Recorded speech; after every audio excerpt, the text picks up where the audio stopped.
Olá, sejam bem-vindos e bem-vindas ao Pod SE, o podcast da Schneider. Aqui você fica por dentro das principais tendências, soluções e inovações do mercado. Sou Marcela Lazari, engenheira de proposta da Schneider Electric. Te convido a se inscrever no canal e ativar as notificações. Estamos no último episódio da segunda temporada. Se você não teve a oportunidade de acompanhar os episódios anteriores, te convido, ao finalizarmos este, a dar uma olhadinha. Tem muitos conteúdos interessantes. Falamos sobre serviços, sobre o mercado livre de energia, descarbonização, entre outros. Para me ajudar aqui, eu vou convidar a minha parceira, a Giovana. Olá, Gi. Olá, tudo bem, Mar? Tudo bem. Então, tá bom, gente, prazer. Uma honra estar aqui com vocês de novo. Eu sou a Giovana Machado, líder de marketing para canais de IT aqui na América do Sul. E hoje eu tô aqui junto com um time enorme e um time de peso para a gente falar sobre o futuro do data center e a demanda que vem com a inteligência artificial. E hoje a gente convidou o nosso líder de segmento, o Márcio Kenji, para falar sobre o assunto. Seja bem-vindo, Márcio. Muito obrigado pelo espaço para falar desse tema tão importante e relevante nos dias atuais. Meu nome é Márcio Kenji, sou líder de segmento para Cloud Service Provider para toda a América do Sul. Gostaria aqui também de estender esse agradecimento especial à nossa convidada, a Crislaine. Obrigado por aceitar esse convite para fazer esse bate-papo conosco. Obrigada. É isso mesmo, Márcio. Obrigada, Cris, por sua participação. Conte um pouquinho sobre sua carreira pra gente. Bom, pessoal, primeiro, obrigada pelo espaço, obrigada, Schneider. É um prazer estar aqui com vocês e falar de um assunto tão relevante. Eu hoje eu sou diretora responsável pela área de supply chain da Elea Data Centers, também sou responsável pelas funções de HS e ESG, mas eu comecei a minha carreira em outra indústria, numa indústria diferente, trabalhei alguns anos na International Engines e depois na Bosch, numa joint venture entre Bosch e Siemens, e há 17 anos eu mergulhei nesse mercado de data center. Comecei atuando no audível, sempre nas funções de suprimentos, de supply chain, né? Atuando na cadeia de supply chain. E depois fiquei algum tempo na Equinix e recentemente, há 2 anos, eu entrei na Elea Data Centers e tenho seguido aqui, continuando no mercado de data centers. Uau, 17 anos. Você também tem uma vasta experiência no mercado, né, Kenji? Um pouquinho. Prestes a completar 30 anos. Uau, 30 anos. Conta um pouquinho mais pra gente da sua trajetória também, Márcio.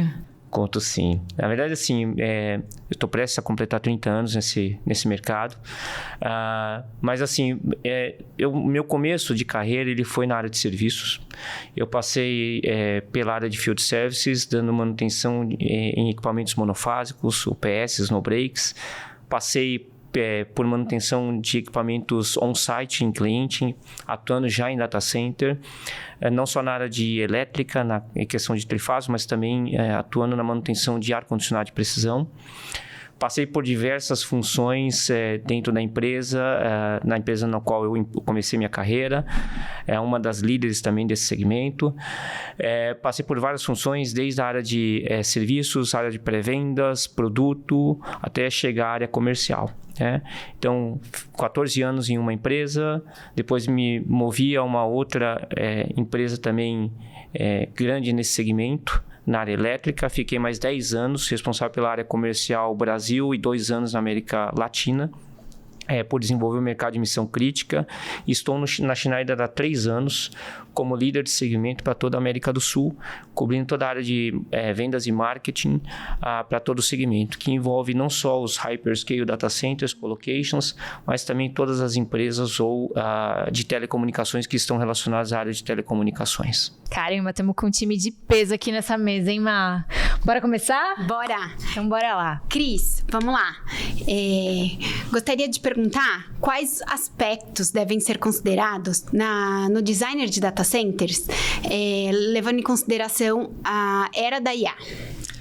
Olha, pessoal, a inteligência artificial ela vai mudar praticamente todas as indústrias, enfim, acho que não vai ter uma profissão que não vai ser atingida ou alterada em função da inteligência artificial. E para os data centers não é diferente. Hoje, um cenário que a gente tem muito comum é que o data center médio tradicional, ele gira em torno de 4 a 5 kW por rack. A inteligência artificial exige um volume gigantesco, acima de 60, 100, 300. A NVIDIA mostra para a gente diariamente que a capacidade ela tende a aumentar. Então, a densidade, o consumo de energia concentrado em um pequeno espaço, ele vai aumentar significativamente. E quais são as soluções para isso? Acho que o ponto principal aqui é a energia, né? A gente precisa de uma matriz energética mais robusta aqui no país, no mundo, em todos os países. É um desafio que todas as nações vão enfrentar nos próximos anos. Como esse fornecimento de energia, ele tende a aumentar, né? A IA tende a exigir muito mais. Como a gente vai operar? Os governos vão operar. Um outro ponto, e aí muito particular para a infraestrutura e arquitetura do data center, é como resfriar grandes volumes em um pequeno espaço.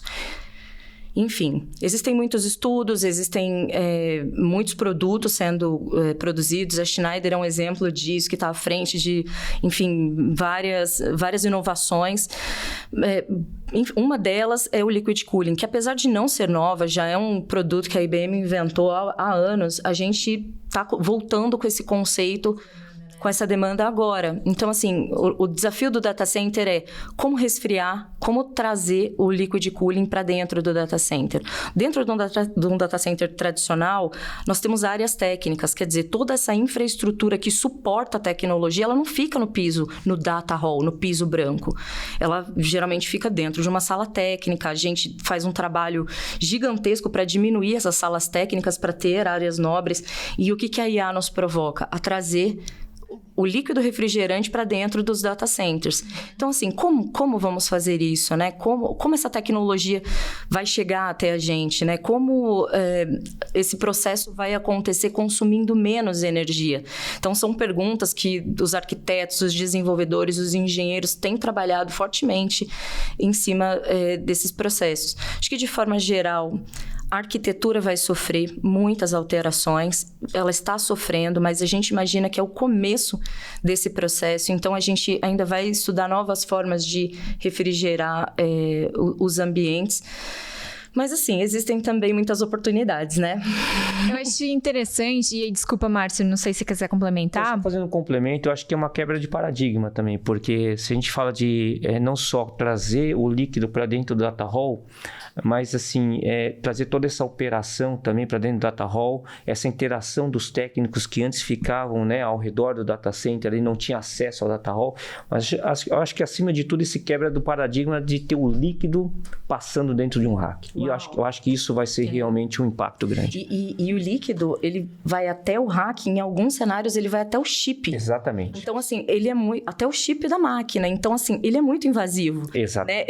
O processo operacional que antes ele ficava atrás das cortinas, dentro da sala técnica, ele vai fazer parte. Então, essa tecnologia, ela também tem que estar alinhada com a infraestrutura. Antes, os processos, eles eram segregados. Hoje, eles são conjuntos. Então, a gente vê a NVIDIA fazendo trabalhos com empresas de infraestrutura. A gente vê outras empresas de chip trabalhando com empresas como a Schneider, por exemplo, para construir produtos que se unam para conseguir essa eficiência.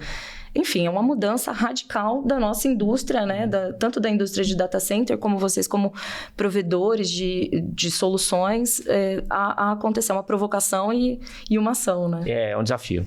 Exato. Eu achei interessante que a gente já começou falando de tendência, de liquid cooling, a demanda, né, que a inteligência artificial vai trazer pra gente, como a gente se relaciona com a questão da matriz energética e tudo mais. Mas eu acho que é interessante a gente talvez até dar um passinho um pouco pra trás e entender qual que é o papel dos data centers nessa era que a gente vive, né, de consumo massivo e produção massiva de dados, né? Então, até que aí a gente antecede até um pouquinho esse boom da inteligência artificial, né? Então, acho que será legal pra gente explicar também pra quem tá chegando agora aqui, pra quem tá, às vezes, não tem tanto um conhecimento, né, sobre o nosso mercado e tudo mais, qual que é o papel do data center nessa era, né, de consumo e produção massiva de dados? Bom, assim, nesses meus 30 anos de experiência, já passei por várias fases, né, do data center, né? Desde ali do data center que a gente chamava de enterprise, que ficava dentro das empresas, né, uma pequena salinha. Começou a aparecer os data centers que a gente chama de centralizados, maiores, né? Mas assim, eu acho que tá todo linkado com o nosso dia a dia. Se a gente pensar nos aplicativos que a gente usa diariamente, né, nas nossas vidas pessoais e profissionais, tanto na questão, né, de mobilidade, quanto na questão de pagamento, tudo hoje está envolvendo o processamento de alguma forma dos dados. Então, qual é o papel dos data centers hoje em dia? Não é só a questão do processamento, da segurança dos dados, conectividade, mas é mais do que isso, é um agente transformador também, né? Do que a gente vivencia hoje atualmente. E eu acho que ele é essencial. Se você pensar bem, hoje, sem esse processamento de dados na borda, de maneira rápida, eficaz, hoje praticamente você para o seu dia, o seu trabalho. Se você está no meio de uma estrada, você não conhece o endereço e você está sendo guiado ali pelo aplicativo e ele trava no meio do caminho, você pode perder uma saída numa rodovia, você pode tomar mais tempo, gastar mais combustível para você chegar no seu local de trabalho. Então, assim, eu acho que o papel do data center hoje ele está muito mais linkado ao nosso dia a dia do que há alguns anos atrás. E eu não estou falando de alguns anos, 10 anos atrás. Se a gente pensar bem, essa evolução está sendo muito rápida, né? Sim. Então, um papel fundamental hoje nas nossas vidas profissional e pessoal. Então, a gente pode dizer que o processamento de dados, o data center é o coração do processamento. É o coração de tudo. É o coração de tudo. As empresas, né? Perfeito. Gostaria de fazer uma perguntinha para os dois. Qual é o desafio da implementação dos data centers na inteligência artificial? Da IA nos data centers? Bom, como eu trabalho na área de supply chain, posso falar com propriedade que um dos maiores problemas que a gente enfrenta no mercado de data centers envolve a cadeia de suprimentos. A gente acabou de passar pela Covid e isso foi um problema. E hoje, como a inovação ocorre muito rápido, os produtos se atualizam em tempo recorde. A gente precisa alinhar esses tempos de produção ao tempo de designer dos sites e construção. Esse é um outro fator que pesa. Então, cadeia de suprimentos, o tempo de construção e desenvolvimento, porque não é apenas construir, é instalar, e tem o tempo de produção dos equipamentos, e tudo isso precisa se equalizar em um tempo recorde para a gente conseguir atender esse cliente lá na ponta que demanda. E eu acredito que um outro ponto que a gente sofre, em toda a América Latina sofre, envolve mão de obra. A gente, infelizmente, não tem mão de obra qualificada. Nós temos mão de obra qualificada, mas a gente não tem um grande volume de mão de obra qualificada. Então, hoje em dia, os cursos de engenharia, eles estão colocando as disciplinas de data center dentro da sua grade. Os próprios data centers têm investido em formação interna. A gente tem algumas associações também trabalhando fortemente na formação desses profissionais.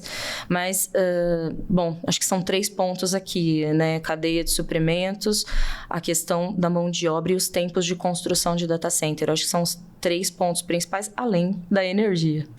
Perfeito. Só complementando, acho que essa questão da Covid gerou um desafio extra para o segmento, né? Essa questão realmente da escassez de materiais para fabricação de equipamentos, né, de insumos.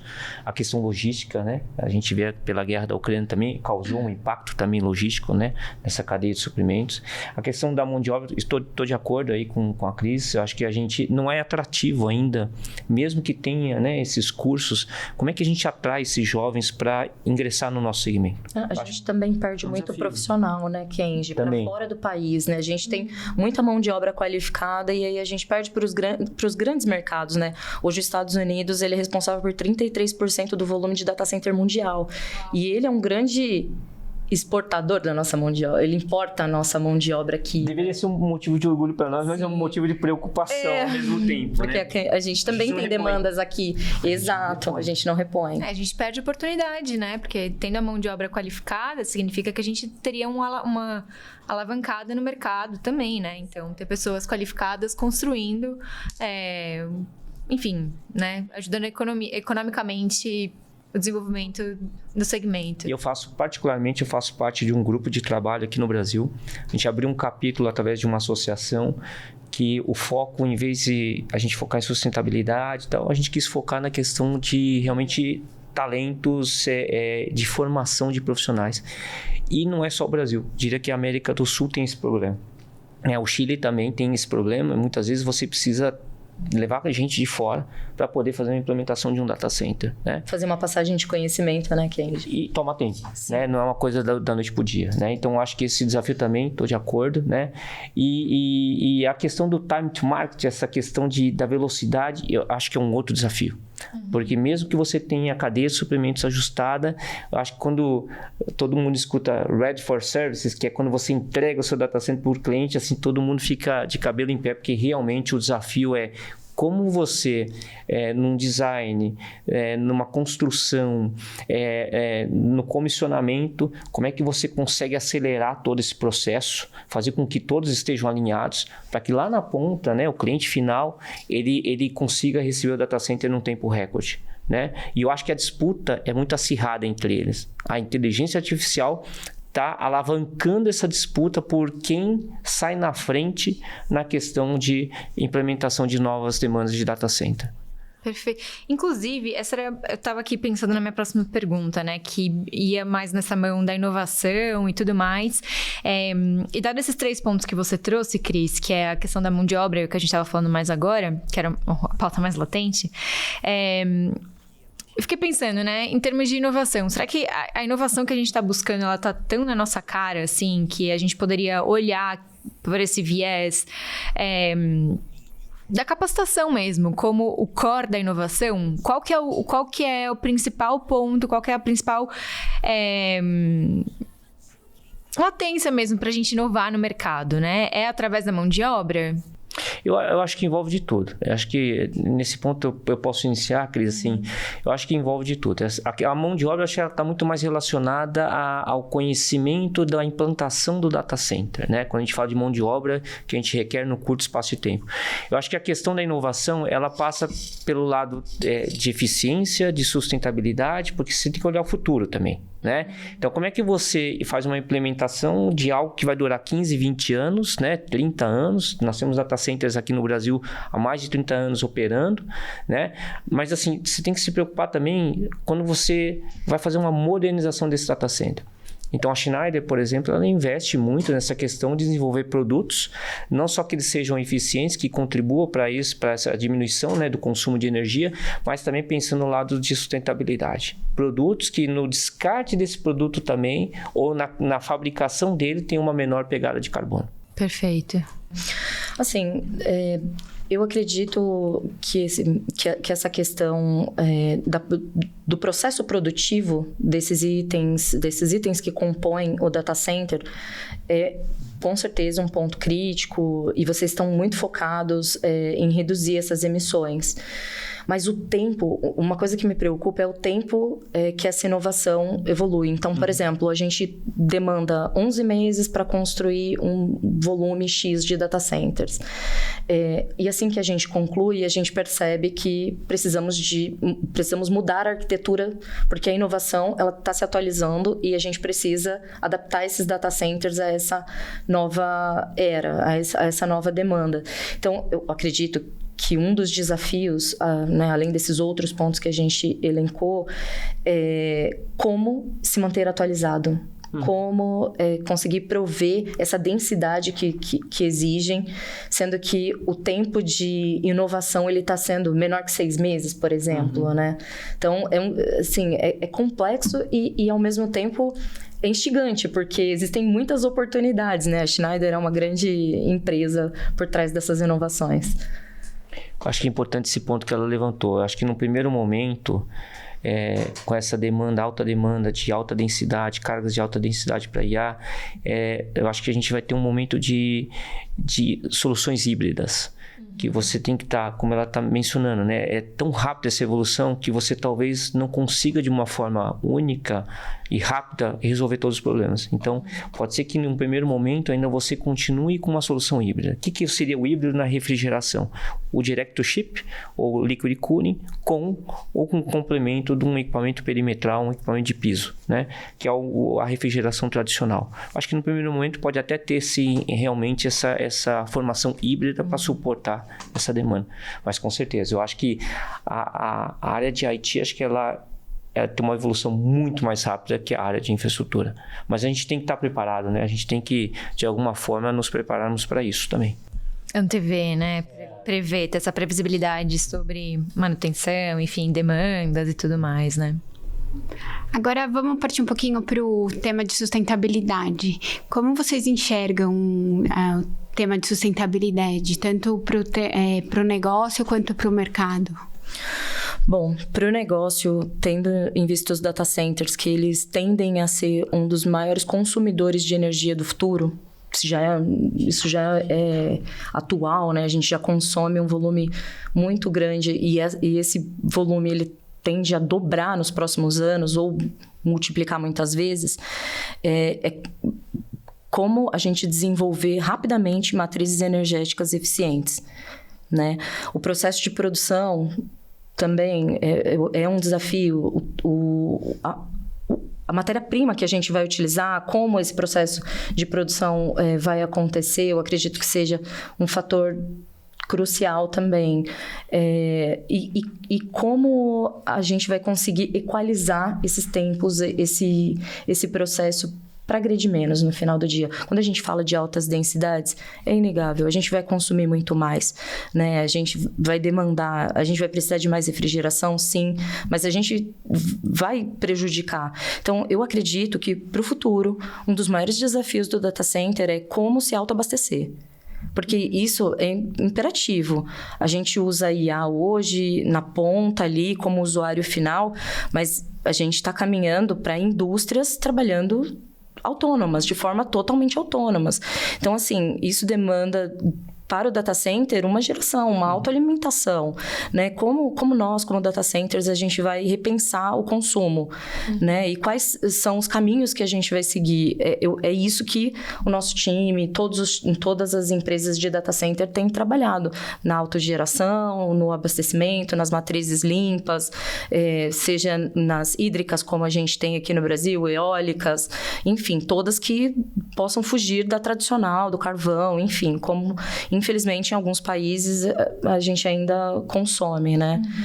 Mas eu acredito que isso seja um ponto crucial, assim, de inovação e de autoabastecimento. Acho que esse é um ponto importante, a questão do consumo. Realmente concordo com você, Cris. Estudos mostram que o data center hoje é um grande consumidor e realmente vai duplicar, diria para você, nos próximos 3 anos. Isso vai aumentar cada vez mais. A tendência é que alguns países que já estão sofrendo com a escassez de energia tenham mais e mais dificuldade. E aí vem a questão, né? Como você trazer isso para dentro de casa, gerar. E aí eu acho que o Brasil tem nesse ponto, acho que tem uma vantagem. A gente ainda tem capacidade, né?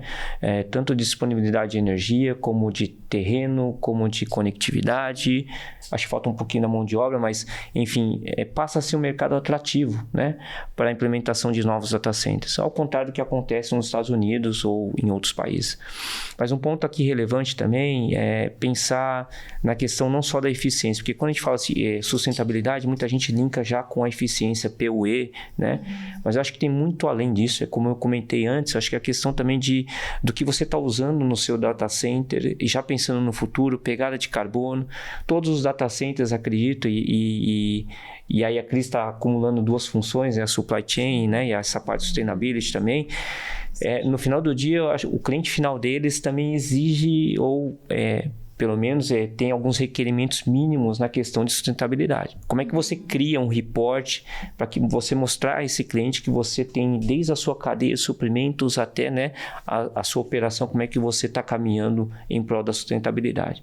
E a Schneider tem investido nisso também, na questão não só de produtos mais sustentáveis, como equipamentos livres de SF6, que não agridem o meio ambiente, mas também na questão de analíticos de software voltado a essa área de sustentabilidade, que ajuda o nosso cliente também a fazer todo esse monitoramento do que está acontecendo dentro da operação dele também, né? Isso dá não só uma credibilidade a eles também, junto aos seus clientes finais, mas também ajudam a entender onde é que eles podem ser mais eficientes também. Perfeito, criar esse histórico, né? Esse critérios de sustentabilidade para a gente ser efetivo na medição da nossa pegada de carbono. Eu fiquei pensando aqui numa pergunta também, que vai mais aprofundar um pouquinho sobre o mercado brasileiro, assim, né? Dado que a gente tem essa extensão territorial, que a gente tem uma riqueza, né, na nossa matriz energética, qual que é a principal barreira hoje para o mercado de data centers aqui no Brasil? Eu acho assim, do ponto de vista, do meu ponto de vista, ou do ponto de vista do fabricante, acho que assim, eu acho que a gente ainda tem, como eu mencionei, a gente tem disponibilidade de energia, terreno, conectividade. É um país que tem atrativos para a implementação de novos data centers. Eu vejo o Brasil como o principal hub da América Latina, eu acho, não só de agora, mas para os próximos anos.